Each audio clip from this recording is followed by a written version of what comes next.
V uredništvu učbenikov Mladinske knjige kot vsako leto doslej pripravljamo bogat in kakovosten nabor učbenikov, delovnih zvezkov in drugih izobraževalnih gradiv. Vsa naša gradiva pa nadgrajujemo tudi z bogatim naborom interaktivnih različic in drugih digitalnih vsebin, ki so učiteljem in učencem dostopne na našem spletnem portalu e-šola Mladinska knjiga. Kot glavne poudarke v programu 2024 na področju osnovne šole bi izpostavila zaključek prenove gradiv za geografijo. To je učni komplet, ki v ospredje postavlja formativno vrednotenje znanja kot sestavni del učnega procesa. Zelo se pa veselim tudi izida zgodovinskega atlasa, ki se nam obeta že v februarju.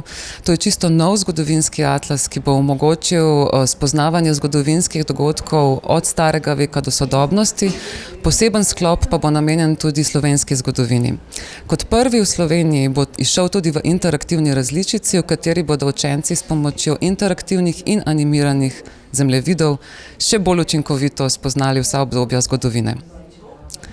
V srednji šoli zaključujemo pomembno vertikalo učbenikov za jezik za slovenščino, in sicer z izidom učbenika za 4. letnik. V ozadju tega učnega kompleta stoji močna in odlična avtorska zasedba, ki jo vodi in usmerja dr. Kozma Ahačič. Učni komplet Moč jezika učencem omogoča sistematično izgradnjo jezikovnega znanja skozi vsa 4 leta učenja. V zadnjem letniku pa je še poseben poudarek namenjen pripravi na maturitetni preizkus iz slovenščine. En lep košček našega programa predstavljajo tudi dodatna izobraževalna gradiva. Ta so namenjena bodisi ponavljanju snovi doma, bodisi zabavnemu spoznavanju različnih vsebin, pripravljamo pa gradiva za vse generacije mladih bralcev. V naslednjem letu bi izpostavila nadaljevanje zgodb v zbirki Nandetove zgodbe, ki smo jo uspešno začeli v lanskem letu. Tokrat dodajamo 2 lepa naslova, so pa to zgodbe vse na temo zdravega čustvenega razvoja otrok. V letošnjem letu bi izpostavila predvsem 2 naslova, in sicer nadaljevanje zbirke Nandetove zgodbe z 2 novima naslovoma.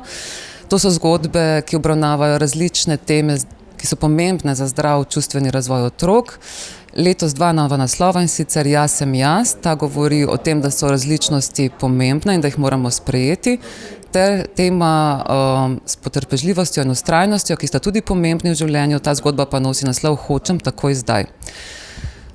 Nadaljujemo pa tudi z odlično slikanico s poezijo v ritmu repa. V tem letu namreč izidejo Repki 2 v soavtorstvu dr. Igorja Sakside in reperja Trkaja.